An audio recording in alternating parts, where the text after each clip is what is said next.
organización en salud. Damos la bienvenida a todos nuestros invitados, a nuestras autoridades y a nuestros estudiantes.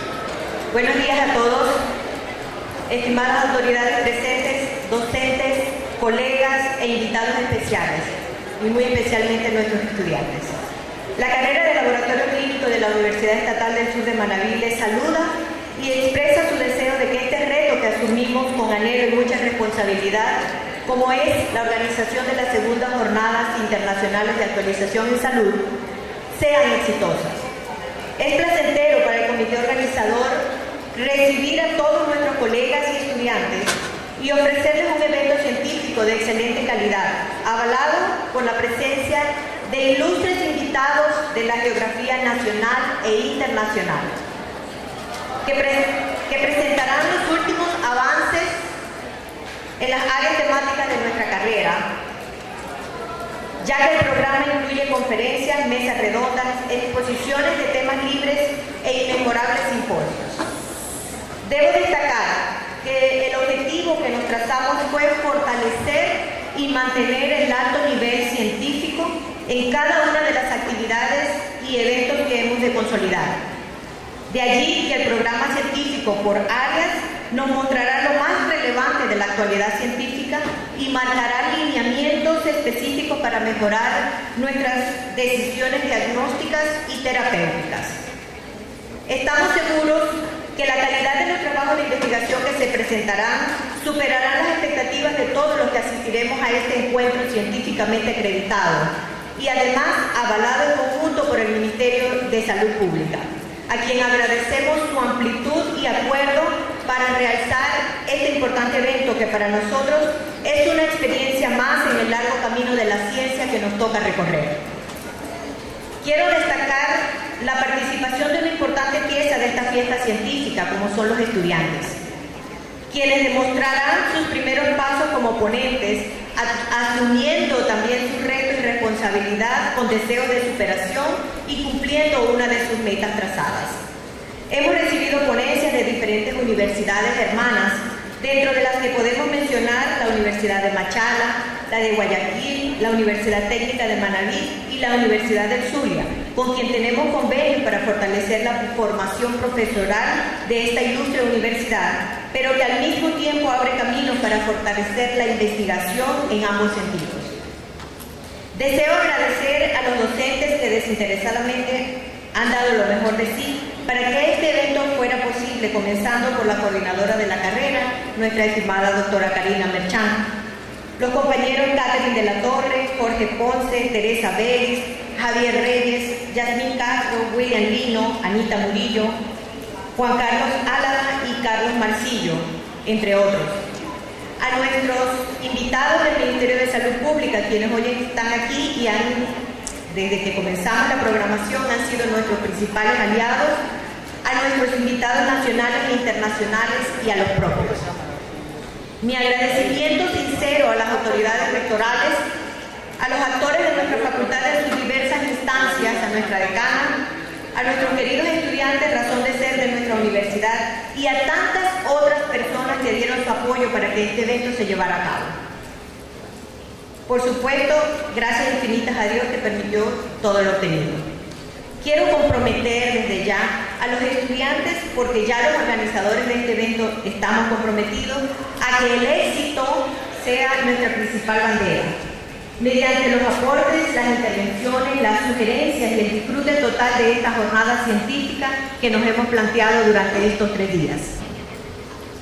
Me permito, antes de todo, ofrecer un sincero agradecimiento en nombre del comité organizador de este evento por este espacio para podernos reunir, compartir experiencias y discutir temas modulares en el campo de la salud. Al mismo tiempo quiero agradecer también a los profesores invitados que están aquí y a los que se han desplazado desde más cerca o más lejos de nuestro querido país e internacionalmente a este evento. La Universidad Estatal del Sur de Manabí, con su carrera de laboratorio clínico, tiene la misión de desarrollar un conjunto de procesos y acciones educativas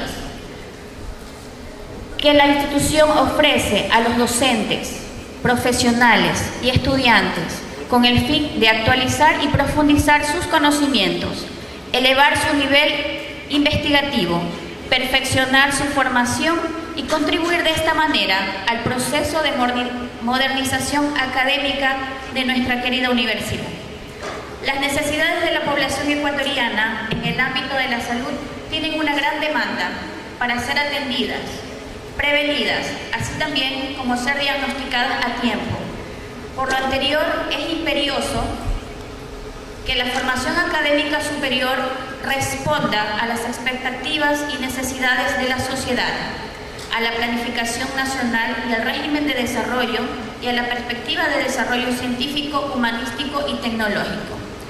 Existe esta expectativa creciente y generalizada de la sociedad, que refleja a su vez un interés de las unidades de educación superior en el mejoramiento y perfeccionamiento de los procesos y sistemas de formación profesional e investigativa.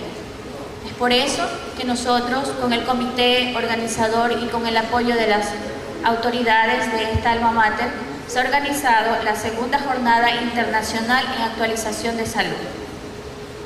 En la apertura de esta jornada de investigación de la carrera de laboratorio clínico, en la cual el propósito principal es resaltar la interconexión de saberes que existe entre la universidad y la sociedad, a partir de la producción científica que las fases realizan a través de las diversas disciplinas que conjugan. Encuentran el lugar ideal para demostrar el aporte que la ciencia y la academia puede realizar en función de alcanzar la integración, crear un espacio en el que contribuye esta jornada para la facultad, difundiendo las experiencias investigativas realizadas por los profesores y estudiantes. Cabe destacar que la participación de estudiantes en esta tarea investigadora tiene un efecto beneficioso para la vida universitaria, pues ellos aportan ideas creativas y originales porque fomentan vocaciones universitarias que tomarán relevo más adelante y porque este trato continuo, sincero y respetuoso entre docente, investigador y estudiante es la mejor escuela de aprendizaje, ya que en esta convivencia se forma a ese ser humano que va a sacar adelante la sociedad. Finalizo esta intervención recordando frases de Juan Pablo II, que dice: de quien trabaja en el ámbito de la investigación científica depende en gran parte la renovación de nuestra sociedad y la construcción de un futuro de paz mejor para todos. Gracias.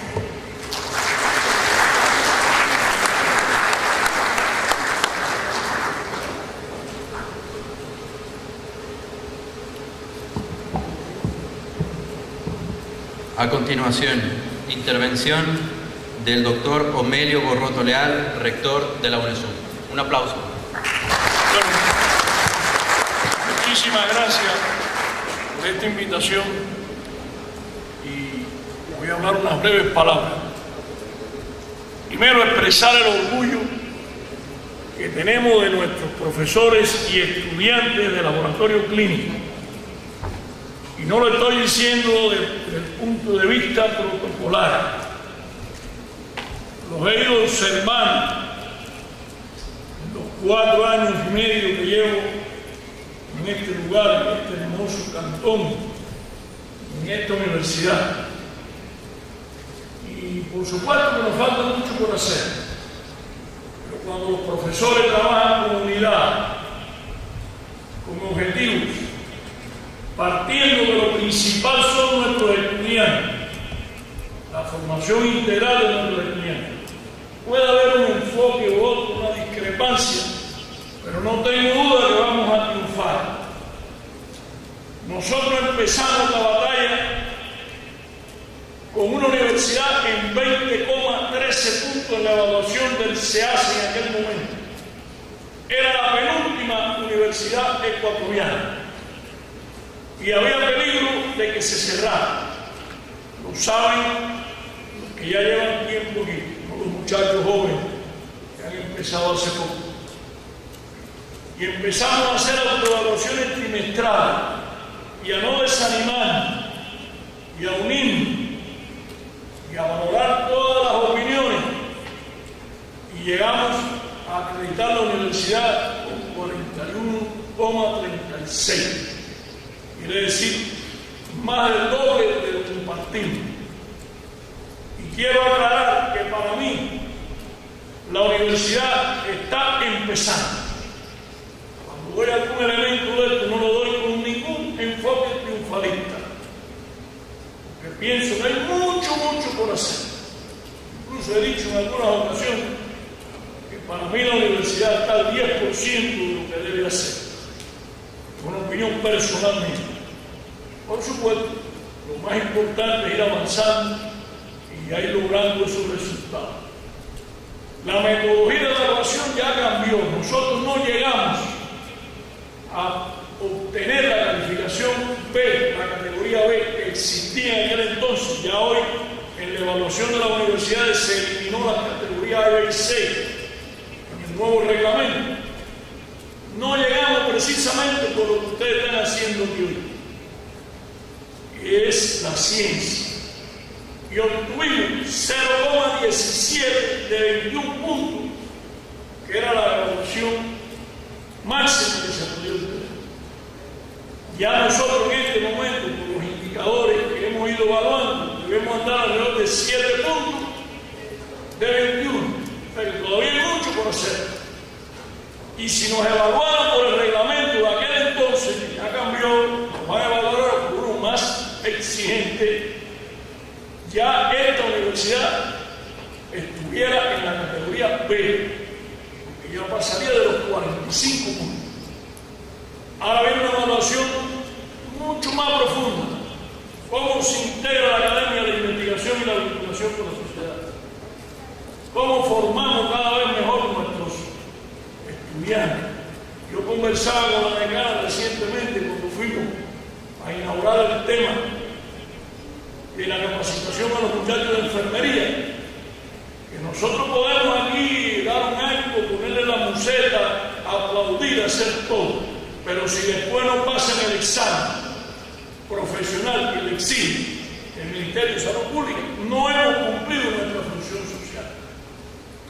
Yo estuve el viernes con mucho agrado, fui al balance, a la rendición de cuentas del Distrito de Educación y Pijama, Puerto López, y del Hospital Básico en Pijama. Y además estuve allí, y se lo dije a las autoridades, estaba también en la provincia, a agradecer a nombre de la universidad el trabajo común que hicimos con enfermería. El primer día que empezamos a conversar había muchas críticas. No quiere decir que todo esté resuelto, pero ahí nos pusimos a trabajar juntos con el hospital. Incluso yo le decía a la compañera de la provincia, ¿por qué no logramos que el hospital sea un hospital docente?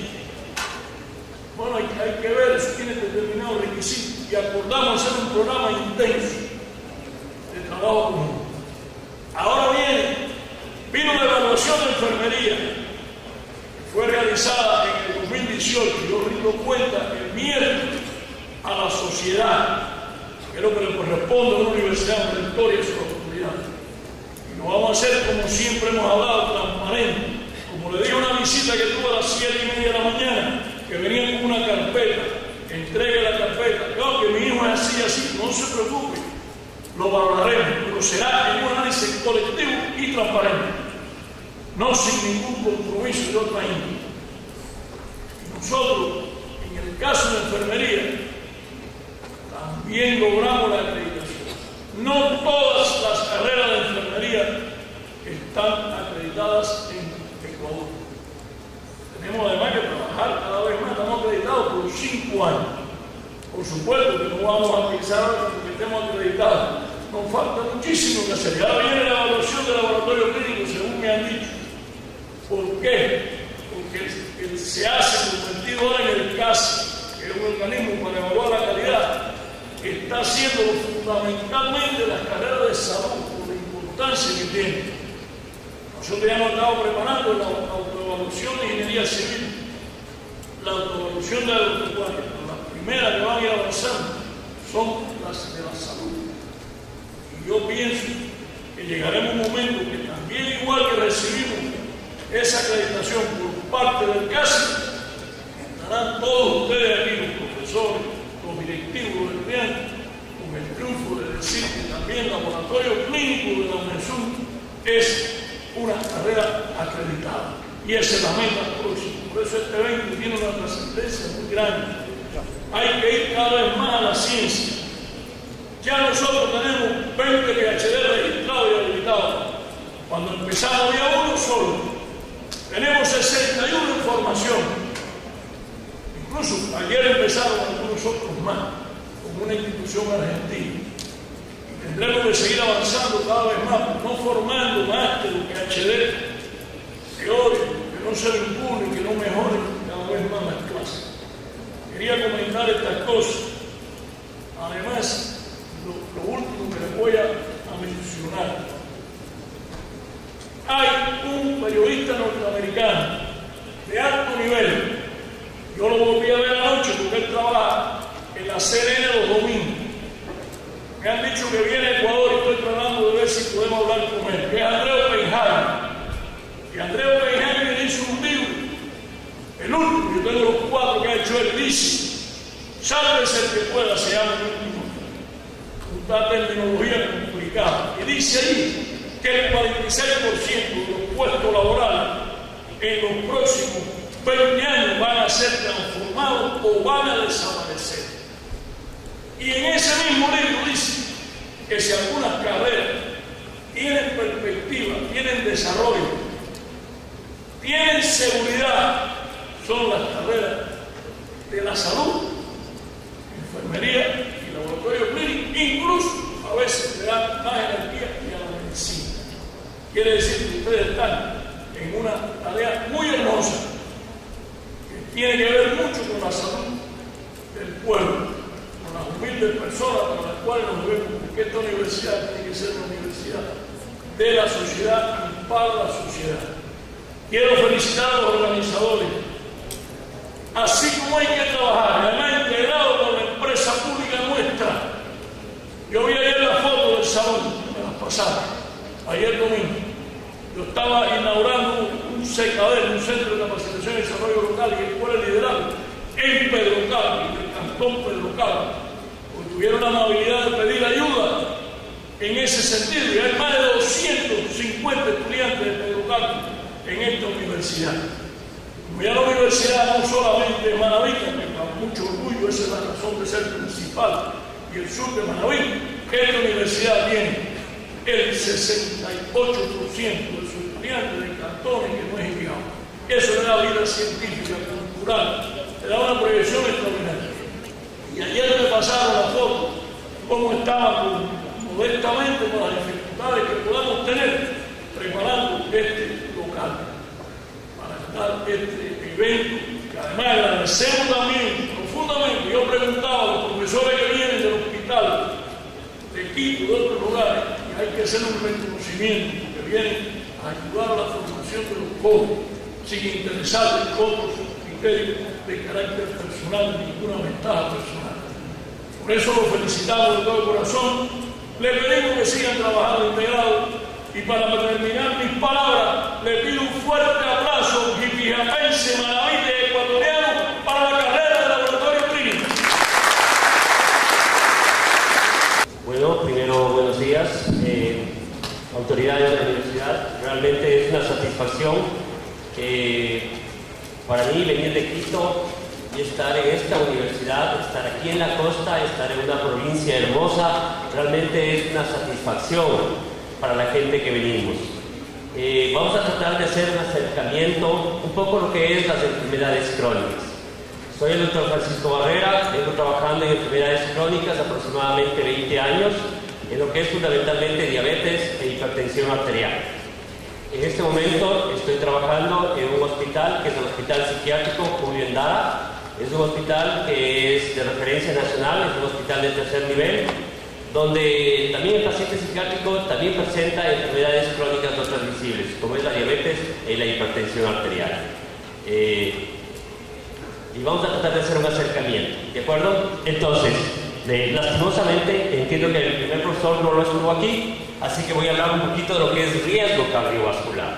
Cuando ustedes ven la epidemiología de lo que está pasando en el mundo y de lo que está pasando en el Ecuador, es muy similar.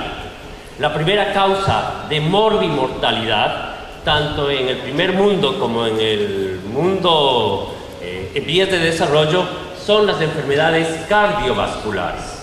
Las enfermedades cardiovasculares son fundamentalmente la diabetes y la hipertensión arterial. También súmenle a eso lo que es la enfermedad pulmonar obstructiva crónica y alguna que otra enfermedad. Pero la que más nos está llamando la atención es la hipertensión arterial y la diabetes. Cuando uno ve los registros del INE, ¿no es cierto? ¿Uno qué es lo que ve? Primera causa de muerte en personas mayores de 15 años, hipertensión arterial. Segunda causa, diabetes. Eso en población hombres. En población mujeres, primero es la diabetes y segundo es la hipertensión arterial. Y yo creo que a nosotros como sociedad, como universidad, como academia, nos compete estar involucrados en este problema. Mucho más la gente que estamos vinculados al Ministerio de Salud Pública. ¿Cuáles son las enfermedades cardiovasculares? Porque el paciente no se muere por diabetes, el paciente no se muere por hipertensión arterial, se muere por las complicaciones, además de que genera una calidad de vida totalmente deficiente. Es decir, ¿cuáles son las complicaciones cardiovasculares? Un infarto al cerebro, ¿no es cierto? O un infarto al corazón. Esas son las que se llaman macrovasculares, porque las arterias son grandes, hay una obstrucción, hay un taponamiento. Entonces es accidente cerebrovascular e infarto agudo de miocardio. Y las lesiones microvasculares fundamentalmente son la retinopatía y la nefropatía. Cuando ustedes, por ejemplo, van a un hospital como el Eugenio Espejo o van a un hospital Luis Bernays en Guayaquil, a la sala de cardiología, en este momento está lleno de gente infartada al corazón. Es decir, hay un taponamiento de las arterias coronarias. Uno va a las salas de neurología, la primera causa de las 10 camas que está contando uno, los 8 pacientes que están ahí son por accidente cerebrovascular, es decir, taponamiento de las arterias, fundamentalmente de las cerebrales. Y si va uno al servicio de nefrología de estos hospitales grandes de referencia, uno encuentra que de cada 10 personas que se están haciendo diálisis, 7 u 8 son por diabetes. Y si van al servicio de oftalmología, la primera causa de ceguera en el Ecuador y en el mundo es la diabetes. Es lo que llamamos la retinopatía diabética. Aparte de que la diabetes no solamente genera la retinopatía, es decir, daño del nervio de la retina, también produce el famoso glaucoma y también produce la catarata. Es decir, afecta las enfermedades estas a todos los órganos. Unas sobre los órganos diana, más importantes, pero todo el cuerpo humano se ve afectado por estas enfermedades cardiovasculares. Y como digo, principalmente la diabetes y la hipertensión arterial. Y eso nos compete, ¿por qué? Porque yo creo que la mayoría de aquí es gente que va a estar trabajando fundamentalmente en lo que es laboratorio. Estos pacientes requieren que tenga un trabajo multidisciplinario. Y ese trabajo multidisciplinario está dado por el médico tratante, el médico residente, la enfermera, el auxiliar de enfermería y laboratorio, fundamentalmente laboratorio. Nosotros los médicos no podríamos hacer nada si no fuera también con el aporte de ustedes. Nosotros necesitamos, para hacer un diagnóstico de diabetes, necesitamos de ustedes. ¿Por qué? Porque el diagnóstico definitivamente es clínico laboratorial. Nosotros cuando hablamos de diabetes decimos, ¿cierto? Glucosa mayor de 126 en sangre por 2 ocasiones, eso es diabetes. Los médicos como tal no podríamos hacer eso si no es con la competencia de ustedes.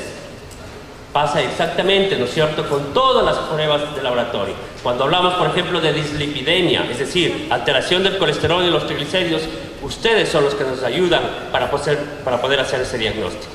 Entonces, riesgo cardiovascular, está un poco mal el término, ¿no? Porque no debería ser cardio, sino debería ser realmente vascular, ¿sí? No hay más que una afectación tanto de los grandes vasos, que pueden ser, ¿no es cierto?, los cerebrales, o pueden ser los coronarios del corazón, o pueden ser los microvasos, ¿no es cierto?, la retinopatía y la nefropatía. Son las primeras causas de y mortalidad. Pero ojo, el problema del Ecuador es mucho más grave, porque tenemos un problema de discapacidad. Cuando nosotros vamos, ¿no es cierto?, por ejemplo, a las comunidades o vamos a los hospitales de segundo centros de primer nivel, encontramos mucho a esa gente que está paralizada a la mitad del cuerpo. ¿Cuál es eso? Es un accidente cerebrovascular, ¿sí? ¿Cuál es la causa? Hipertensión arterial o posiblemente diabetes. Y ojo, que Manabí es una de las provincias que tiene las tasas más altas de diabetes y de hipertensión arterial. Cuando uno ve el mapa, encontramos que Guayas, Pichincha y Manabí son las provincias que más tienen tasas de incidencia de accidente cerebrovascular y de infarto del corazón. Entonces nos toca pensar, ¿no es cierto? O sea, yo creo que ese es uno de los objetivos que tiene esta universidad, de formar gente, ¿no es cierto?, que trabaje involucradamente en este tipo de patologías. Dentro de lo que es riesgo cardiovascular, nosotros podemos predecir si esa persona puede tener o no puede tener un infarto de miocardio o puede no tener una nefropatía. ¿Y eso lo hacemos con qué? Con parámetros clínicos. ¿Y con qué parámetros clínicos? Con los que ustedes nos van a aportar en laboratorio. Por eso la importancia del trabajo colectivo con ustedes. Cuando ustedes estén ya trabajando en sus laboratorios, o en los laboratorios del ministerio, o en los laboratorios de los hospitales. El determinar, ¿no es cierto?, un colesterol, determinar un HDL. Nosotros sabemos que podemos sacar el índice aterogénico, es decir, la posibilidad de que se forme en las arterias del corazón esa famosa placa de colesterol o la placa ateromatosa. Entonces nosotros necesitamos de su trabajo, ¿no es cierto?, de que determinen adecuadamente el colesterol, el HDL, el LDL, los triglicéridos. Y eso me permite, ¿no es cierto?, definir con otras variables la probabilidad de que una persona pueda hacer un infarto de miocardio o pueda hacer una nefropatía. Para eso nosotros tenemos lo que se llaman las calculadoras de riesgo cardiovascular. Y a nosotros como Ministerio de Salud Pública o como entes del Estado nos toca asumir esa responsabilidad.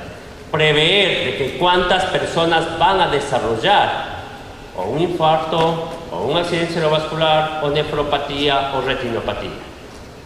Pero el costo no solamente es del Estado, el costo también es social, el costo también es de la familia. Si nosotros vemos a muchos de ustedes al tener sus abuelitos, ¿cierto?, hipertensos, diabéticos en sus casas, lo incapacitante que se vuelve tener un familiar de eso. Lo que es tener una paralización, ¿no es cierto?, del cuerpo. Dejan de trabajar. Y aparte de que dejan de trabajar, necesitamos de que alguien le cuide. Y necesitamos, aparte de eso, un paquete ecuménico que le pueda mantener adecuadamente. Entonces también vamos sumando ese tipo de problemas. Y tenemos graves problemas en el Ecuador. El Ministerio de Salud Pública está ahorcado presupuestariamente en este tipo de patologías. Por lo tanto, nos toca a todos los que nos compete, que trabajamos en salud, hacer una tarea titánica ¿de qué? De tratar de evitar que aumente el riesgo cardiovascular en nuestra población. Pero ya pasándonos y enfocándonos un poco al tema del laboratorio, a mí me ha tocado hablar un poco sobre el tema ya más específico del laboratorio, y el laboratorio dentro de la diabetes. Y aquí, como ya les decía, ¿no es cierto?, de acuerdo a los criterios, hay 3 instituciones fundamentales en el mundo: la Organización Mundial de la Salud, la Federación Internacional de Diabetes y el ADA, la Asociación Americana de Diabetes. Estas 3 instituciones a nivel mundial son las que han venido más o menos marcando en laboratorio los parámetros adecuados o los no adecuados para enfermedades como la diabetes. Entonces ya sabemos, ¿no es cierto?, que para hacer un diagnóstico de diabetes nosotros necesitamos que una persona tenga glucosa en ayunas con un ayuno de aproximadamente de 8 a 10 horas sea mayor de 126. Si repetimos nuevamente esa prueba, ¿no es cierto?, porque tenemos que confirmar, y si es mayor de 126, ese paciente ya es diabético. El segundo parámetro es ¿cuál? Que ese paciente se le haga la carga, ¿no es cierto?, de 2 horas con 75 gramos de glucosa. Y si ese valor está sobre 200, ese paciente es diagnosticado de diabetes. Y el tercer parámetro es que en cualquier momento del día a ese paciente se le hace una glucosa. Y si tiene síntomas de diabetes, y si es mayor de 200 miligramos por decilitro, ese paciente es diabético. Estos son los 3 parámetros. Sin embargo, hay momentos en que esos pacientes ya se han estado cuidando previamente. Y más o menos desde 1958 comienza a aparecer, ¿no es cierto?, un producto que es la glicosidación de la hemoglobina. y eso es la famosa hemoglobina glicosilada. Recién la Organización Mundial de la Salud, en el 2008, lo toma también ya como un parámetro, ¿sí?, definitivo para considerar como diabetes. Ese parámetro es a partir del 6.5%. Sin embargo, hay algunas discusiones todavía sobre las utilidades de este examen, que es la hemoglobina glicosilada, que lo que me hace es ver lo que ha pasado más o menos en los 120 últimos días. ¿Por qué? Porque se mide la glicasilación, ¿no es cierto?, de el amino terminal, la unión de un azúcar con el amino terminal de la hemoglobina, y como el eritrocito vive 120 días, a mí me permite valorar lo que ha pasado de la glucosa en estos 120 días.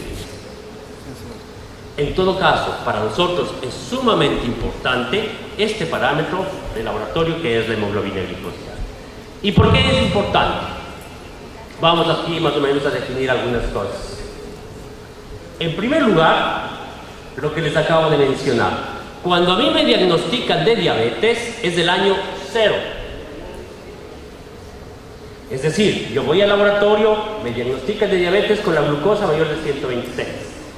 Sin embargo, hoy ya sabemos que la célula beta pancreática, la que produce la insulina, ya ha comenzado a destruirse 10 años antes posiblemente. Hoy, esos 10 años antes, hoy es lo que se llama y se define la fase preclínica de la diabetes. Cuando a mí me diagnostican de diabetes en este año 0, yo ya tengo destruido el 50% de las células beta pancreáticas. Y eso se ha evidenciado en la mayor parte de los estudios, que el paciente que cuando ya es diagnosticado de diabetes ya tiene infarto agudo de miocardio o ya tiene insuficiencia renal. Pero también está otro grupo de usuarios o de pacientes en los cuales se los encasilla, no se los encasilla ni como diabéticos ni como sanos, sino se los encasilla un grupo de prediabetes, que son aquellos que tienen una glucosa alterada en ayunas, es decir, una glicemia que se la hacen ayunas que está entre los 100 miligramos por decilitro y los 125. Intolerancia oral a la glucosa, una glucemia por carga oral con 75 gramos de glucosa, entre 140 y 199 miligramos por decilitro. Y una hemoglobina glicosilada entre 5.7 y 6.4%. Si ustedes ven los valores y los comparan con los anteriores, van a ver que no están ni dentro de la normalidad ni muy elevados. Por eso se los encasilla dentro de un grupo de pacientes con prediabetes.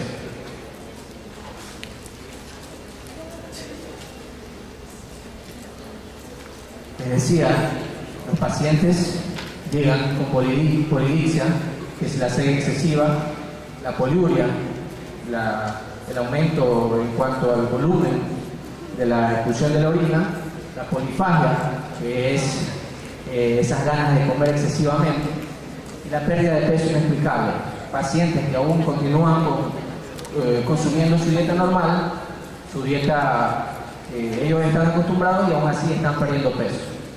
En esos pacientes que tienen cualquiera de estas sintomatologías, se puede aplicar cualquiera de los exámenes anteriores para ver si tiene una prediabetes o una diabetes ya comprobada.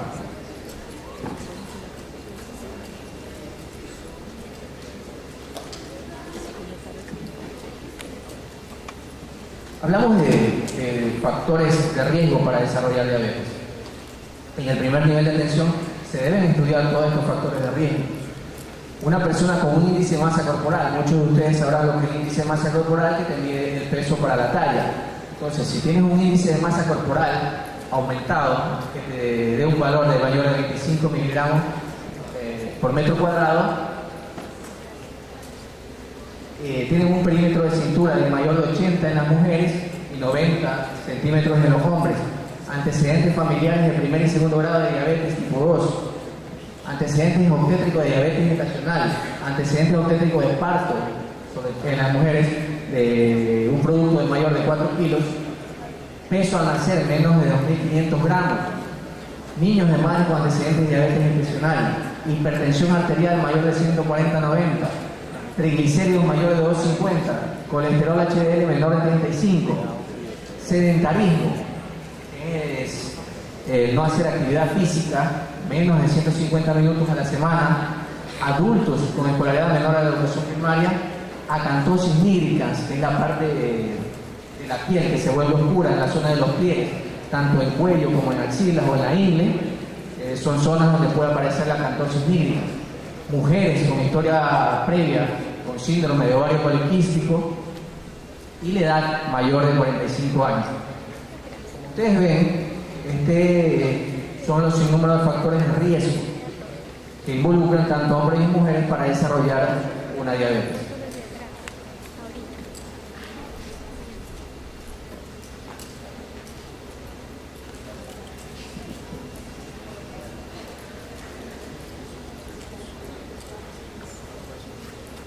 Cuando uno ya presenta una diabetes tipo 2, como les decía al inicio, en el centro de salud, en el primer nivel de atención, se deben desarrollar medidas preventivas. Existen 4 tipos de prevención, lo que es la prevención primaria, la secundaria, la terciaria y ahora la última, la cuaternaria. Dentro de la prevención primaria es tratar de evitar que aparezca la diabetes. Es decir, nuestra prevención primaria va a estar enfocada en aquellos individuos, pacientes que tengan factores de riesgo, pero que aún no desarrollen la enfermedad. Una vez que se nos ha escapado de la mano porque el paciente no llega a la consulta o porque se nos escaparon estudiar los factores de riesgo, el paciente desarrolló diabetes. Listo, tiene la enfermedad, viene la prevención secundaria. Tratar de educar a ese paciente para que cambie su estilo de vida y fomentar en él que la diabetes no nos complique más a este paciente, es decir, hacer una prevención secundaria de su enfermedad. Tratar de evitar que aparezcan complicaciones originadas por la diabetes. Cuando ya se nos pasa la prevención secundaria, viene la prevención terciaria. ¿Cómo es esta prevención terciaria? Si hay alguna afectación sistémica de un órgano o de alguna extremidad en estos pacientes, tratar de recuperar la mayor capacidad posible de este paciente. Es decir, digamos, el paciente tuvo complicaciones circulatorias y amputaron un pie, tratamos de recuperar que ese pie no pierda funcionalidad a través de rehabilitaciones o a través de terapias. Entonces, nosotros nos centramos en una prevención terciaria. La última prevención cuaternaria. ¿Qué quiere decir esto? Es tratar de nosotros, por buscar algunos médicos, por buscar algún beneficio para el paciente, probando medicamentos, entonces tratar de que esos medicamentos no le ocasionen mayor daño del que ya le está haciendo la enfermedad. Y eso se llama prevención cuaternaria. Estos son los 4 niveles de prevención que nosotros podemos hacer tanto en el primer nivel de atención como en los hospitales.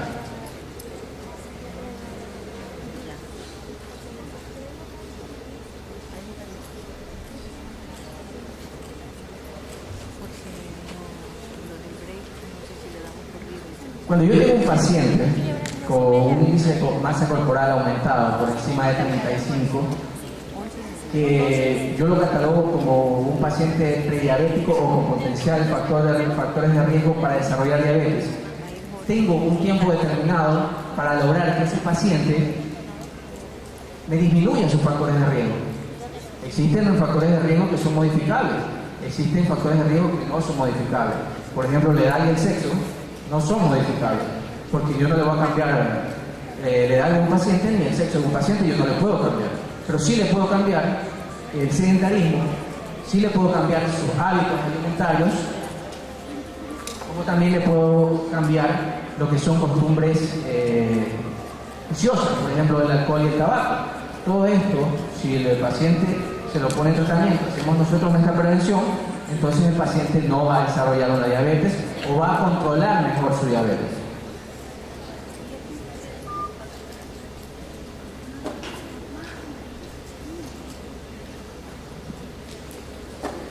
Una vez que el paciente ya ha sido catalogado como un paciente con diabetes, como una persona con diabetes, se constituye como un paciente habitual del primer nivel de atención.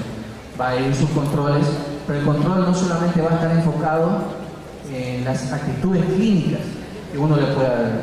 También uno se apoya con material de laboratorio, como en este caso es la hemoglobina glicosilada, que es un examen importantísimo para el control de las personas con diabetes. Se evalúa cada 3 meses mientras el paciente no se estable, y luego se pasa a un rango de cada 6 meses de una hemoglobina glicada cuando ya el paciente está estable. Pero eso hay que tener en cuenta para todos aquellos personal de laboratorio que es cada 3 meses que se envía la hemoglobina glicosilada. De nada nos vale hacer una hemoglobina glicada hoy día y otra mañana, porque no nos va a variar tanto el rango de que aparezca un valor u otro en estos pacientes con diabetes.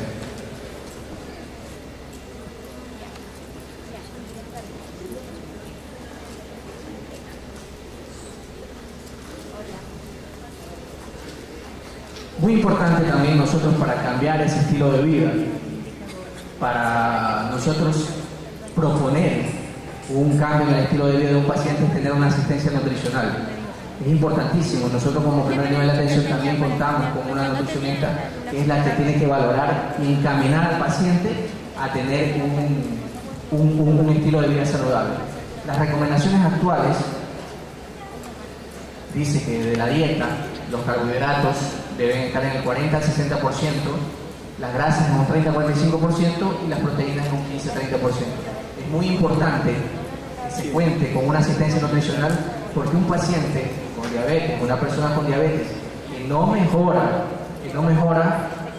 su estado metabólico, su estado de diabetes, generalmente es por esto, porque no hay una buena asistencia nutricional, porque no hay un compromiso con la parte educativa del paciente junto con la parte médica. Ahí nosotros aquí tenemos que ponderar que nosotros vivimos en una zona Manabí, donde la comida abunda, donde la comida acá es a base de carbohidratos. Yo creo que la mayoría de acá, los manabitas, sabemos que lo que es desayunar bien. Nosotros hablamos de desayunar bien. A nosotros comer arroz, pan, plátano, con lo que ven, así sea arroz con huevo frito. Nosotros esa es nuestra costumbre. Lastimosamente, digo lastimosamente porque aquí no le gusta comer, aquí no le gusta la comida. Pero obviamente trae sus consecuencias. El tema de hoy a presentar es hipertensión, un amigo silente, o un enemigo silente en realidad.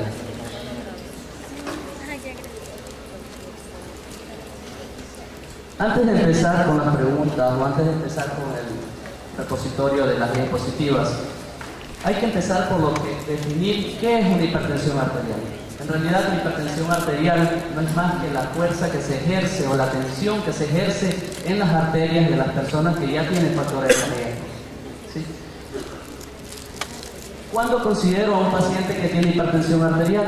Son muchas de las preguntas que a nivel primario, en la atención primaria, nos realizamos cuando vemos a un paciente por primera vez.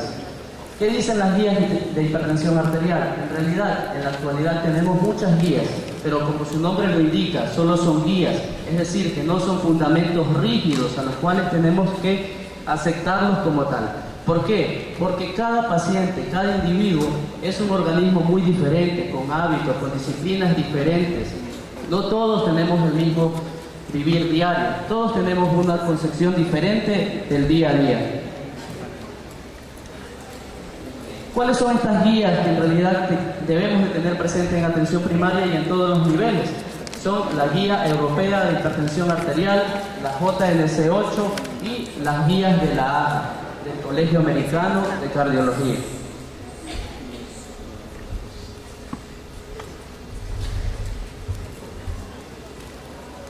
Cuando nosotros empezamos a revisar a un paciente y que por indicios, ya sea de preparación, de enfermería, nos anota en la hoja de evolución o en la hoja de preparación que tiene una presión elevada, ¿qué es lo que debemos de hacer? Preguntarnos si en realidad esa presión es real o no. Y si ese paciente, ¿cómo lo vamos a investigar? ¿A investigarle qué cosa? Tal vez algo que ya mis antecesores en la palabra ya lo han trillado demasiado, que es el riesgo cardiovascular. ¿Pero por qué hablamos de riesgo cardiovascular? Porque en realidad es la piedra fundamental para poder nosotros llegar a un diagnóstico de hipertensión arterial o saber que ese paciente en qué tiempo se nos va a complicar o puede salirse del tratamiento o puede salirse de nuestras manos. ¿Qué debemos de hacer en la primera consulta o en la atención inicial de un paciente que suponemos tiene hipertensión arterial? Lo primero que debemos de hacer es confirmar el diagnóstico de hipertensión arterial. Más adelante veremos todas las técnicas y todas las herramientas que tenemos para poder hacer un diagnóstico correcto de hipertensión arterial. ¿Qué debemos hacer? Detectar las causas. Dentro de la clasificación de hipertensión arterial vemos que existen dos grandes clasificaciones. La primera, que es como hipertensión primaria, y la segunda, la hipertensión secundaria. En la hipertensión primaria, lógicamente, está basada genéticamente. Es decir, que los individuos que tienen hipertensión ya están programados genéticamente para desarrollarlo en cualquier momento de su vida, que puede ser a temprana edad o a una edad considerable. Y en la hipertensión secundaria, aquí ya vamos a valorar lo que son factores de riesgo. Vamos a valorar si ese paciente tiene una agenesia renal, si tiene un acodamiento de la arteria renal, si hay alguna interrupción en el sistema enzimático de las enzimas renina, angiotensina, aldosterona y así. Hay muchas otras causas de hipertensión secundaria. Lo que les quiero enfatizar es que ustedes capten de que la hipertensión primaria ya se nace con esa predisposición de tener hipertensión arterial, y que en la secundaria, por cualquier otro factor externo, se puede agregar a esa persona y predisponerla para que tenga una hipertensión.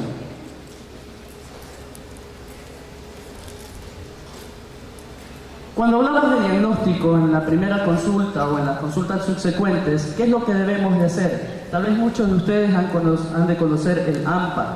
¿Qué significa AMPA? Es la automedición de la presión arterial. Y es aquí donde nosotros, como primer nivel de atención, tenemos que intervenir en el paciente que sospechamos tiene una hipertensión arterial. Porque tal vez el personal de enfermería, al prepararnos al paciente, nos coloca en la hoja más de 140/90, 150/90 de presión arterial en ese paciente, que tal vez lo presentó por primera vez. Entonces, ¿qué es lo que hacemos nosotros como atención primaria? Enviarle, dibujarle en un gráfico o hacerle un gráfico al paciente con los días exactos, que pueden ser de 7 a 10 días, a que se tome la presión arterial en la casa. Si no puede desarrollarlo, si no tiene los instrumentos en su domicilio, pues se les facilita o se les indica que puedan realizar esta medición de presión arterial en el centro de salud, si es que no contaran con los instrumentos en casa. Pero lo ideal, como su mismo nombre lo indica, AMPA, automedición, es decir, que el paciente mismo tiene la capacidad de tomarse la presión y de ir anotando tanto cifras en la mañana como en la tarde. Luego de 7 a 10 días que nosotros ya recibimos ese informe del paciente, podemos sacar un promedio y con esto diagnosticar si el paciente en realidad tiene o no hipertensión arterial, dependiendo las cifras. Por ejemplo, si un AMPA me dice a mí que tiene mayor a 135/85 de presión arterial, sí, puedo considerar que ese paciente tenga hipertensión arterial. Si yo no estoy seguro de que el AMPA, con esas cifras, de que ese paciente tenga hipertensión arterial, ¿qué envío a hacer? Hay otra prueba diagnóstica, que ya es electrónica y de 24 horas. Envío a hacer un mapa, ¿sí?, que es el monitoreo ambulatorio de la presión arterial. Con este monitoreo ambulatorio de la presión arterial, en realidad sí puedo confirmar que ese paciente tiene hipertensión. Recordemos que existe un tipo de hipertensión de bata blanca. Este paciente X que vino a la consulta con 150, 100, 150/90 de presión arterial y que tal vez muchas veces lo hemos catalogado como hipertensión sin haber realizado estas pruebas, puede tener una hipertensión de bata blanca, que simplemente es el temor a estar ante un personal de salud, ya sea el médico, ya sea la enfermera o cualquier otro personal de salud. Así que hay que estar muy pendiente con esta situación y considerar mucho la hipertensión de bata blanca. Existen muchos colegas que en la atención primaria solo se quedan con esa presión de preparación, sin embargo no la toman en la consulta u otra cosa. De una vez instauran tratamiento para la presión arterial, cuando ese paciente ni siquiera se le realizó un AMPA o un MAPA y confirmar verdaderamente su diagnóstico.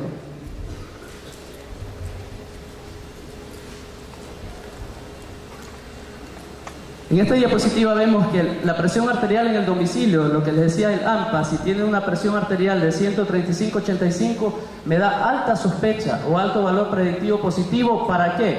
Para que este paciente tenga hipertensión arterial. Si no sucede esto, entonces yo ¿qué puedo decir? Que ese paciente de pronto lo que tuvo fue una hipertensión de bata blanca.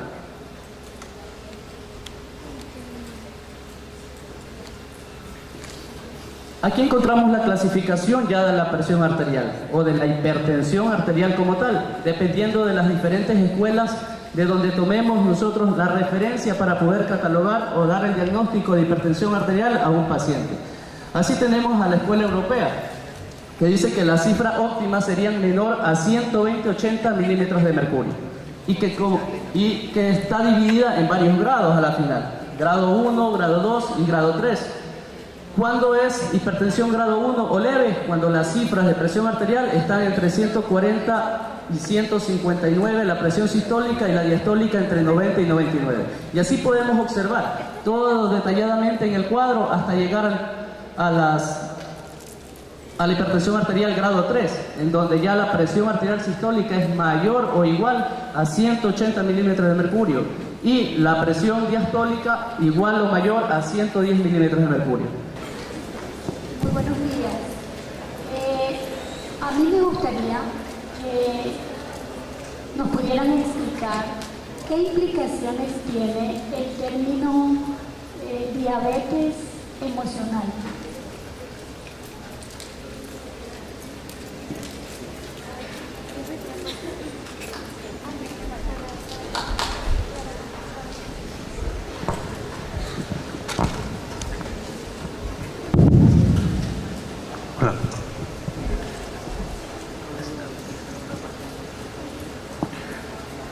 Bueno, realmente el término diabetes emocional nosotros lo consideramos como una hiperglicemia de estrés. Ese es el término real. Diabetes emocional, bueno, mal llamada así, generalmente pasa en una persona con algún factor de riesgo que en ese momento se le tomó la glicemia o por A o B motivo se hizo una prueba de glicemia y en ese momento le salió elevada. Eso no quiere decir que tenga diabetes, porque el diagnóstico de diabetes va más allá de una sola prueba. Se miden varios factores de riesgo sumado a exámenes de laboratorio, con lo que uno puede llegar a un diagnóstico de una diabetes. Más no puede tener una hiperglicemia. Yo me tomo, por ejemplo, ahorita una Coca-Cola, me mido la cantidad de glucosa en mi sangre y probablemente me salga elevada y no por eso tengo diabetes. No sé si con eso contesté su pregunta o necesita algo más. A ver, coincido completamente con el doctor. O sea, no hay diabetes del estrés. Lo que hay es un estado de hiperglicemia secundaria a una elevación de cortisol. Es decir, los estudios, por ejemplo, que más demuestran ese tipo de situaciones de elevación de glucosa es, por ejemplo, en las salas de emergencia. ¿Sí? En la sala de emergencia, generalmente el paciente llega en un estado de estrés donde el cortisol está elevado, donde se eleva la hormona de crecimiento, donde se altera completamente el proceso hormonal. Entonces va a haber presión elevada, va a haber alteraciones del control de la glucosa.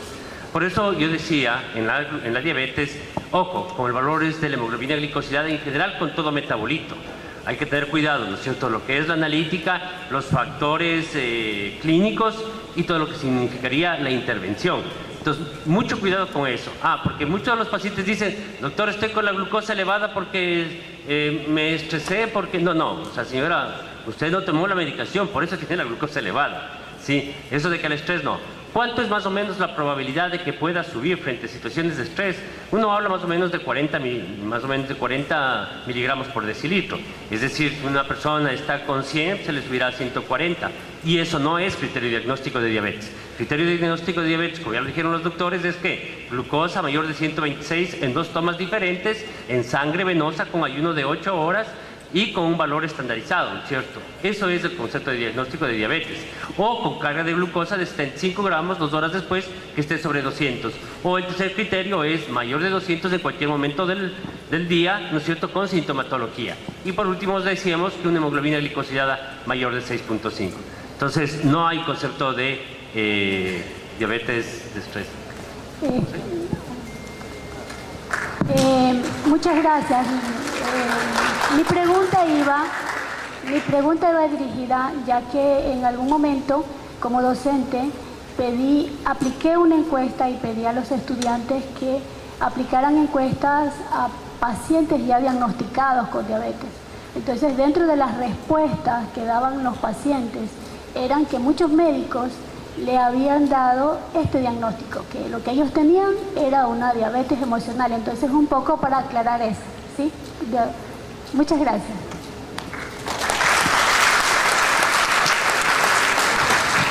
A ver, ahí tal vez hay un elemento que también algo mencioné, que es el síndrome ovario poliquístico, ¿no es cierto? Por ejemplo, hay gente joven que puede tener elevaciones de la glucosa, pero es por la situación del síndrome ovario poliquístico.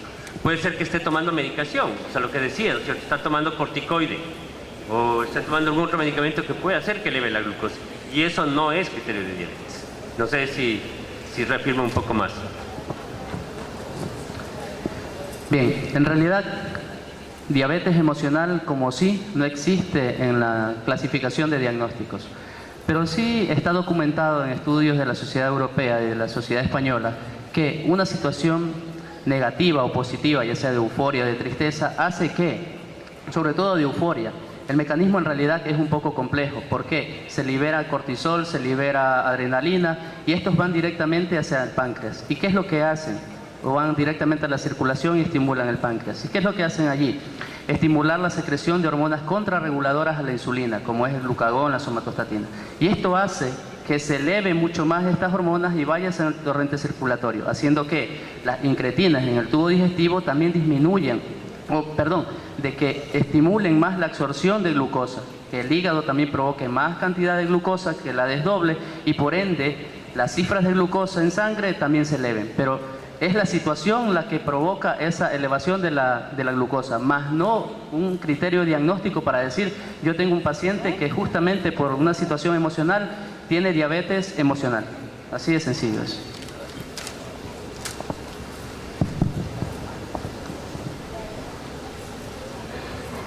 Para el doctor Francisco Barrera, ¿en qué influyen los ovarios poliquísticos en la diabetes?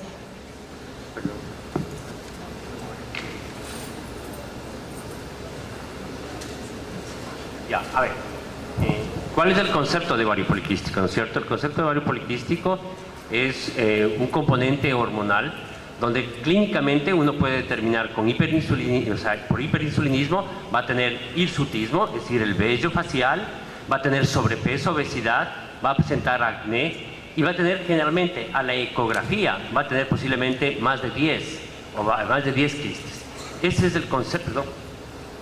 ¿Sí? Entonces ese es el concepto, ¿no es cierto?, del síndrome ovario poliquístico, donde hay un trastorno hormonal fundamentalmente. Y claro, es un paciente que va a quedar marcado y que va a haber un hiperinsulinismo. Ese hiperinsulinismo le va a llevar también a un nivel de resistencia de la insulina. Por eso lo que yo decía hace un momento, que ese paciente, si es que no hay control y hay una vigilancia, puede terminar en 10 años, 15 años, puede terminar como paciente diabética. Por eso el tratamiento hoy ideal para el síndrome ovario poliquístico es la utilización, ¿no es cierto?, hormonal, de hormonas femeninas para regular, ¿no es cierto?, el problema hormonal y dar justamente el fármaco que decía el doctor, la metformina. La metformina todavía no está muy clara cómo es el mecanismo de acción, pero ya sabemos que la metformina lo que hace es disminuir la neoglucogénesis, ¿no es cierto?, va a disminuir la absorción intestinal de la glucosa y va a mejorar la sensibilidad de la insulina a nivel del tejido hepático y del tejido graso.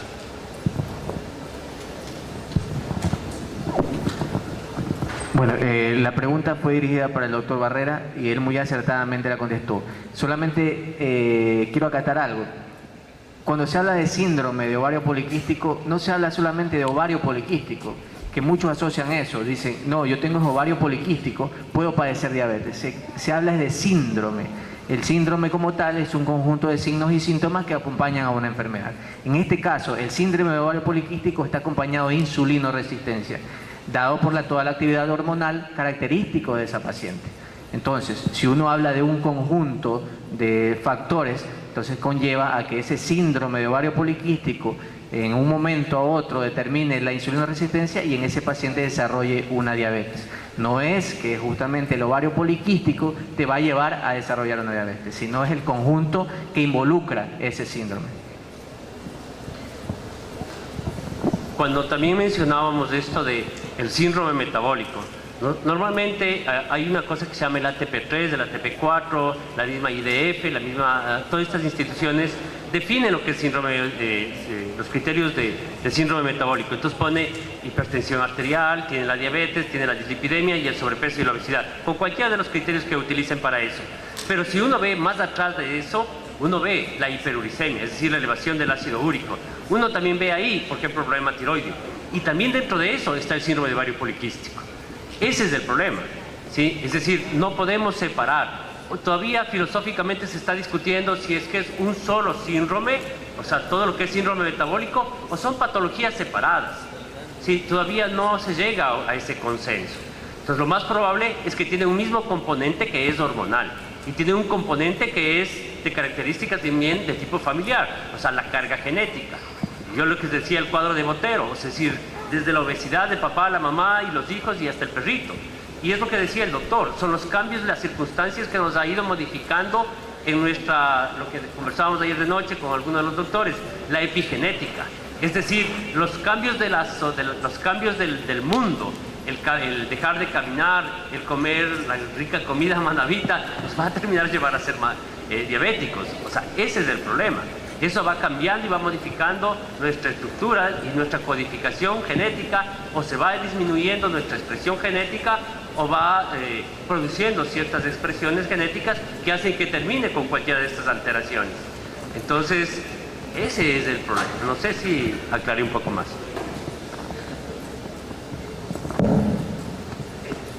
Ya, con respecto al diagnóstico clínico del sistema renina-angiotensina-aldosterona, en un paciente hipertenso, ¿qué tipo de alteración se ve aquí?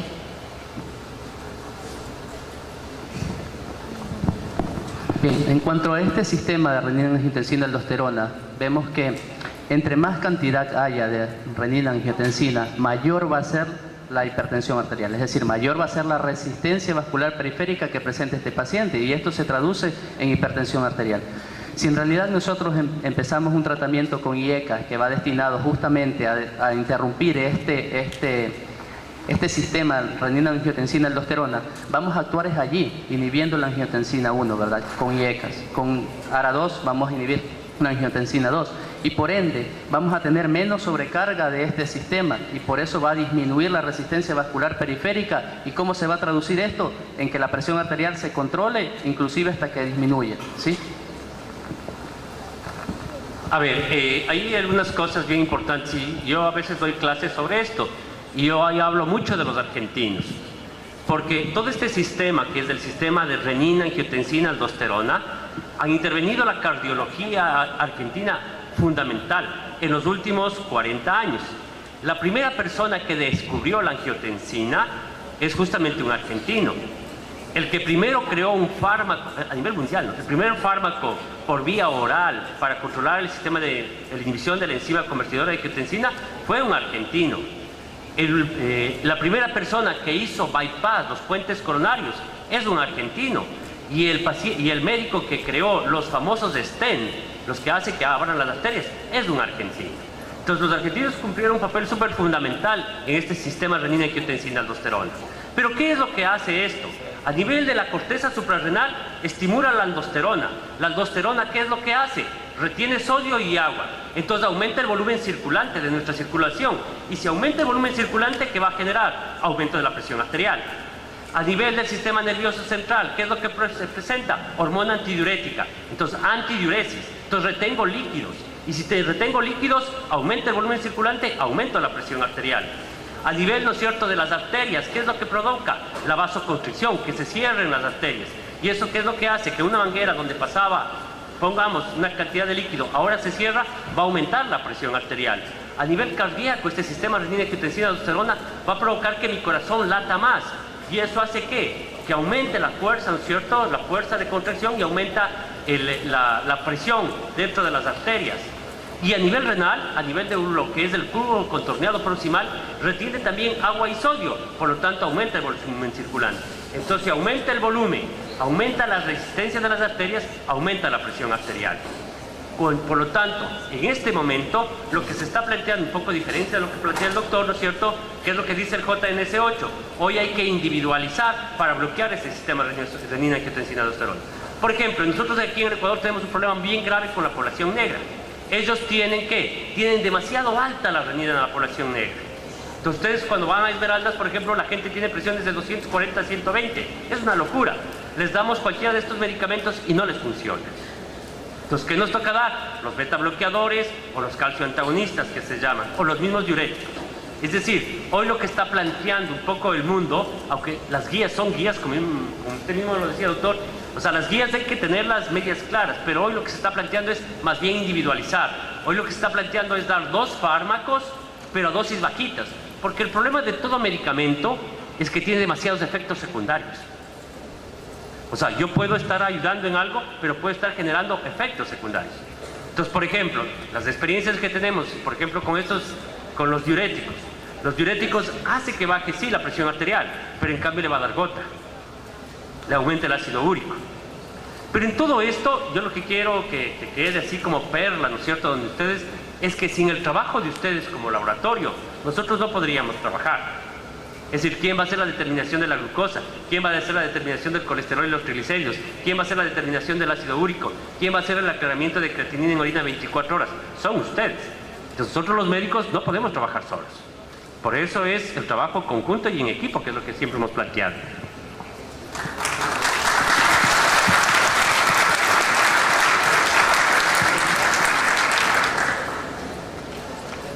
Aquí. Bueno, yo ante todo quiero agradecer la presencia de ustedes y por haber aceptado nuestra invitación una vez más. Tengo 3 preguntas en una, aprovechando tanta experticia en la mesa.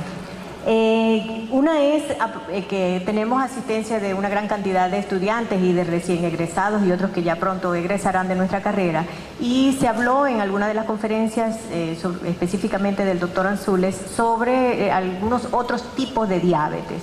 Yo quisiera que aclaráramos un poquito más eso. Ya hubo alguna pregunta que me antecedió en relación a lo que era al término utilizado de diabetes emocional, pero existen otros términos que todos conocemos y que aparecen en la literatura y que me gustaría que aprovecháramos este momento para aclararlo sobre todo por los muchachos. La otra es el uso de algunas escalas o instrumentos para medición de riesgo cardiovascular, que todos sabemos son internacionales, pero que quisiéramos conocer su experiencia en relación a la aplicación en nuestra población, que todos sabemos pues tenemos una genética diferente, y qué tan aplicables realmente o qué tan válidos son esos instrumentos en nuestra población. Y la tercera pregunta es un poco más para conocer su opinión en relación a que en los últimos años se ha venido relacionando la etiología viral en la diabetes mellitus. Inicialmente se hablaba del fenómeno de autoinmunidad inducido por virus solo en diabetes mellitus tipo 1. Sin embargo, en los últimos años, con el advenimiento de algunos virus emergentes como Zika y chikungunya, sobre todo arbovirus, se ha hablado también de aumento de los casos de diabetes posterior a las epidemias de arbovirus, y quisiera pues entonces conocer su opinión al respecto. Muchísimas gracias.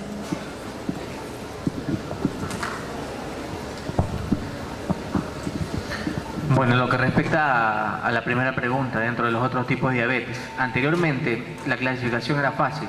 Entonces usted decía, hay diabetes tipo 1 y diabetes tipo 2, y basta, para de contar. Ahora, con el advenimiento de lo que decía el doctor Barrera, de la epigenética, hay muchísimos otros tipos de diabetes. Aparte que se ha asociado también o se ha sumado a lo que es la diabetes gestacional. Ya se la considera como una diabetes muy aparte de la diabetes tipo 1 y tipo 2. Dentro de los otros tipos de diabetes están las diabetes tipo MODY, que son diabetes con ciertos factores genéticos preponderantes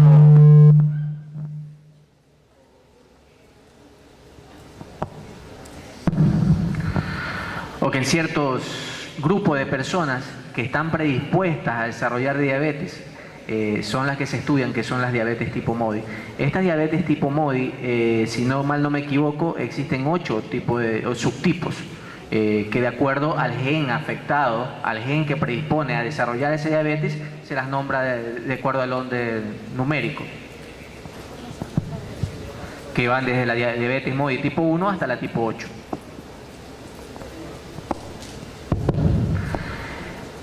No se las nombré justamente porque es algo más bien de carácter más didáctico, más científico, nombrar cada gen, porque es un poquito complicado aprendérselo también cada gen que está afectado en cada tipo de diabetes tipo MODY.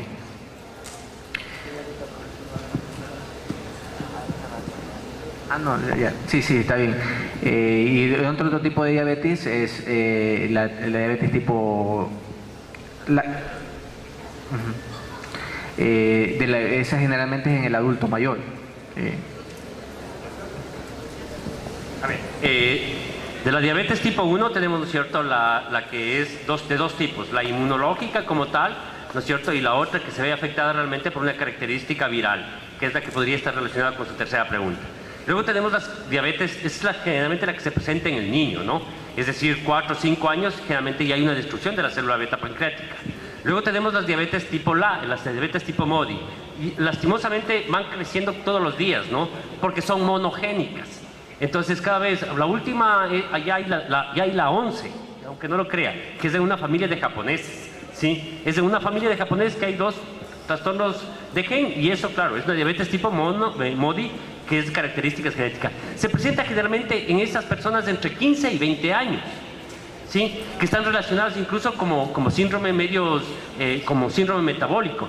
¿Y cuál es el problema de estos pacientes? Que al principio piensan que son diabetes tipo 1 y son realmente diabetes tipo MODY, ¿sí? Entonces de la 1 a la 11 son monogénicas, y la más frecuente es la tipo 2 y la tipo 3.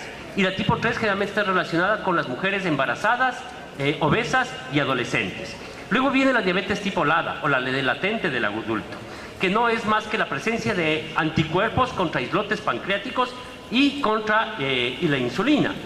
Y estas están mucho relacionadas, y son mucho relacionadas, por ejemplo, con artritis reumatoidea, con enfermedades inmunológicas, porque lo que se genera es antígeno anticuerpo, y que no solamente es el páncreas el que se ve afectado, sino generalmente también tiroides o alguna otro órgano.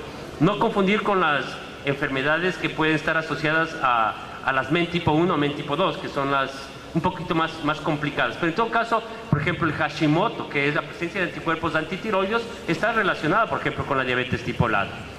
Y por último, ¿no es cierto?, tenemos la diabetes tipo 2. Dentro de las diabetes tipo 2, ese 12 a 20% de los pacientes, dependiendo de la zona, son realmente diabetes tipo LADA. El problema es que no tenemos en los laboratorios, por lo menos del Ecuador, para desarrollar la presencia de los anticuerpos antiislotes o antiinsulina. Entonces están clasificadas dentro de las diabetes tipo 2. ¿Por qué están clasificadas dentro de la diabetes tipo 2? Porque a la larga van a terminar siendo insulino requirientes. Lastimosamente el CIE-10 todavía nos pone como insulino dependiente y no insulino dependiente la diabetes. Hoy ya ese concepto ya cambió en el mundo. Hoy se llama insulino requiriente o no insulino requiriente. Estos pacientes en 4 o 5 años, tanto la MODY como la LADA, terminan requiriendo insulina. Y por eso es que se les llama hoy insulino requirientes. Y el paciente con diabetes tipo 2 también terminará siendo insulino requiriente. De todas maneras, es una discusión y un debate súper fuerte ahora todavía, porque ya posiblemente en unos 5 años va a cambiar esta clasificación, y la van a clasificar de acuerdo al fenotipo más bien, y considerado desde el punto de vista monogénica o poligénica. Bien, creo que ya lo han dicho todo en cuanto a diabetes. Solo dejar algo muy claro en cuanto a la diabetes LADA. Tal vez, ¿cuántos de nuestros pacientes que vemos a diario en la atención, cuántos son tipo LADA y en realidad empezaron con esto y que han evolucionado a ser como pacientes con diabetes tipo 2, insulinos requirientes? Ahora, el incentivo es, o más bien el llamado de atención es para el laboratorio clínico, en conseguir los reactivos o los implementos para que se puedan realizar estas pruebas y determinar si un paciente en realidad empieza con diabetes tipo LADA o de una vez se instaura como pacientes con diabetes tipo 2. Entonces, ahí va encaminada la espinita que les dejo para ver si pueden conseguir los reactivos para poder determinar los anticuerpos anti-islotes pancreáticos. Con respecto a la segunda pregunta de riesgo cardiovascular, hay 3 realmente tablas de riesgo cardiovascular. La primera, la madre de todo el mundo, es la de Framingham. O sea, ¿qué es lo que pasa? En los años 50 decidieron hacer una investigación y a todo ese pueblo le siguieron durante casi 50 años y en qué momento desarrollaron diabetes, hipertensión y vieron en qué momento se quedaban ciegos o se quedaban con daño del riñón. Pero a partir de ahí comienza a hacerse el análisis de que no todo el mundo tenía la misma probabilidad de tener infarto, o sea, es decir, no era lo mismo en un negro, o no era lo mismo en un hispano, o no era lo mismo en un latino que en un caucásico. Entonces, hoy, casi generalmente se está buscando riesgo cardiovascular a través de estas escalas que son predictoras, con todos los parámetros que yo mencioné, ¿sí?, de acuerdo a la localidad. Entonces, hay una específica que es para diabetes, que es la del UKPDS, que esa es la que se está manejando más o menos en el mundo. Sin embargo, la Organización Mundial de la Salud sacó las famosas tablas de riesgo cardiovascular, tanto para hipertensión como para diabetes. Sin embargo, yo por lo menos personalmente no estoy de acuerdo con eso. A nosotros se nos clasifica dentro de lo que se llama la AMRD, ¿sí?, es la probabilidad de riesgo cardiovascular. Y nos colocan, por ejemplo, con Haití, nos colocan con Guatemala, con Bolivia, con Perú y con Ecuador. Entonces, aparentemente tendríamos el mismo riesgo cardiovascular que esos países. Y yo digo, no somos parecidos para nada a los haitianos. Los negros nosotros del Chota que tenemos son negros que son traídos por los jesuitas, que decían que no había esclavitud a Imbabura, pero traían negros esclavos, ¿no? Así eran los jesuitas. Uno. Dos, los negros de Esmeraldas, ¿no es cierto?, vienen de otra procedencia completamente diferente, vinieron de la zona de Centroamérica. Y los negros de la cuenca del Daule, que los trajo Alfaro para la construcción del ferrocarril. Entonces no nos parecemos a los negros haitianos, tal vez los de la cuenca del Daule. Uno. Dos, la población de Guatemala, ¿qué son? Son mayas, ¿no es cierto? Y si ustedes conocen los mayas, ¿cómo son? Pequeñitos, achinados. Un poco la población que creemos que se podría parecer genéticamente y fenotípicamente son los chachis. No sé si conocen la gente que vive en Esmeraldas, los chachis es esa población indígena en la zona de Esmeraldas. Ellos son muy parecidos a los mayas. Por lo tanto, la población ecuatoriana no se parece. La tercera, los peruanos, ¿no es cierto? Nosotros no somos incas. Nosotros somos machaleños, somos quichuas, somos cualquier cosa, pero no somos incas. Los incas vinieron 50 años antes de la venida de los españoles y por lo tanto no pudimos, o sea, entremezclar nuestros genes con los peruanos. Y los aymaras, los bolivianos, o sea, vean en Alevo Morales, es un indígena de 1,80 m, ¿no? Y así. Y nuestros indígenas de la serranía no se parecen absolutamente en nada. Por lo tanto, yo no considero que sea una buena escala de riesgos cardiovasculares. ¿Hay que hacer qué? Hay que crear nuestra propia escala de riesgo cardiovascular. Si ustedes incluso ven, en Manabí, la gente más infarta, posiblemente la gente más tiene problemas de arteriopatía. La gente de la sierra es diferente. La gente de la Amazonía peor todavía. Y ahí, con respecto a lo de la Amazonía, hay un estudio que colaboré, que es determinar diabetes, pero diabetes tipo 2, pero no secundaria al síndrome metabólico, sino posiblemente a problemas virales y bacterianos de las caries dentales. Entonces, cada vez estamos buscando más el factor, más bien el agente que podría ser causante de eso. Hoy, por ejemplo, hablamos de la relación de mal control de la glucosa o de la diabetes, por ejemplo, con la presencia del Helicobacter pylori. ¿Sí? Entonces, la presencia del Helicobacter pylori a nivel intestinal está generando, ¿qué? Un proceso inflamatorio. Y el proceso inflamatorio va a generar, ¿qué? Elevación de interleucinas, elevación de todos estos elementos bioquímicos que son ustedes los que van a determinar. Y esos van a generar, ¿qué? Trastornos hormonales. Y esos trastornos hormonales van a generar lo que es síndrome metabólico. Entonces, en esta población, por ejemplo, de la Amazonía, los indios amazónicos, ustedes han visto, son delgaditos, pero tienen diabetes. Entonces no tiene nada que ver con la homocisteína y con la leptina. Será posiblemente por la presencia de procesos infecciosos a nivel dental.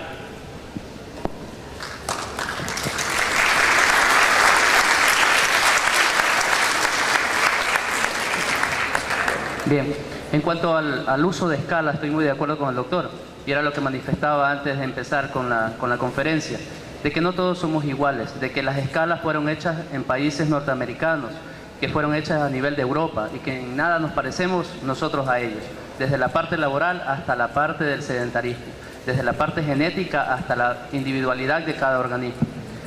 Lo que sí tenemos que tener presentes en realidad en cuanto a riesgo cardiovascular es tener presente cada uno de los parámetros para poderlos controlar o saber que existen, pero no es estandarizado que a cada persona se le evalúe el riesgo cardiovascular. ¿Por qué? Por una sencilla razón. Aparte de que no nos parecemos, ¿cómo podemos nosotros explicar una muerte súbita o una enfermedad cardiovascular en un paciente o una persona joven que jamás tuvo un riesgo cardiovascular? Entonces, desde allí partamos, desde allí tengamos la iniciativa en investigar, en tener una tendencia propia de nuestra tierra, de nuestras costumbres, para así poder determinar un riesgo cardiovascular. Hasta ahora lo que sí podemos tener con estas tablas europeas, norteamericanas, es tener presentes los riesgos cardiovasculares que presenta cada individuo, pero no estandarizarlos para cada uno. Lo que tenemos que hacer es explicar, saber el mecanismo por el cual se produce una muerte súbita en un paciente joven, por ejemplo, que no ha tenido ningún riesgo cardiovascular. Hola. No sé, aquí una aclaración bien interesante, porque a veces uno dice, bueno, ¿y de qué se murió el Chucho Benítez? ¿Se acuerdan del Chucho Benítez? El jugador de fútbol. El Chucho Benítez costó $23 millones. Entonces, ¿ustedes creen que a un jugador de esos no le hicieron todos los exámenes habidos y por haber? Sí, sí le hicieron. Lo que pasa es que todos los días cambia la medicina. Entonces, hoy se ha definido que la placa de colesterol en las arterias coronarias, al principio, no es como nosotros nos imaginamos que está obstruyendo, sino que es mucho más gelatinosa.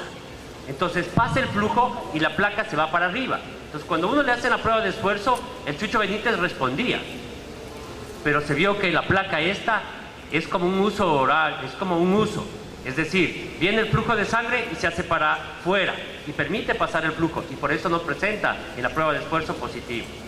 Pero ¿qué es lo que pasa? Fue tanta la presión que él ejerció mientras jugaba fútbol, en una deshidratación tan tenaz, que lo que hace es un proceso de cizallamiento de la presión arterial. Y eso le rompió la placa y eso es lo que hizo que él se infarte. Entonces, cada vez está cambiando más la medicina. Hoy ya se sabe, poco retrospectivamente, qué es lo que pasó con Chucho Benítez. Y claro, eso tiene un componente también medio genético, ¿no es cierto?, en la población negra.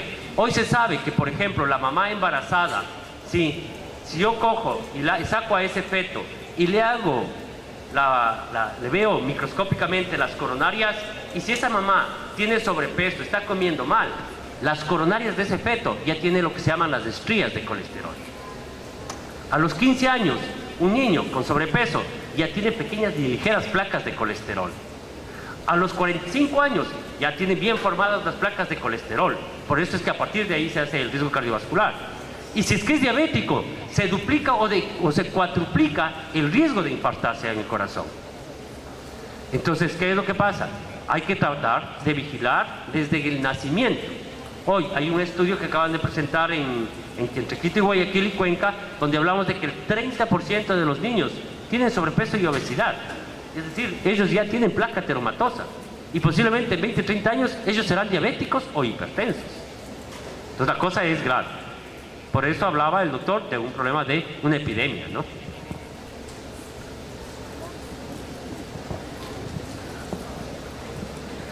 Con todo esto, lo que nos dijo el doctor Barrera, créanme que, como yo les empecé diciendo en la charla, hablar de diabetes, nos pasaríamos horas, días hablando de diabetes. La diabetes es evolutiva, todos los estudios van evolucionando. Anteriormente se decía solo cosas mínimas de la diabetes, se conocía solamente el menos del 10%, actualmente se conoce tal vez el 40% de lo que es diabetes. Entonces nos queda como modo de aprendizaje también que nos falta mucho conocer sobre la diabetes, nos falta una cultura en diabetes, nos falta educación en diabetes. Como le digo, esto es una epidemia, esto aquí no es solamente de un día o de dos, esto aquí es de años de conocimiento científico.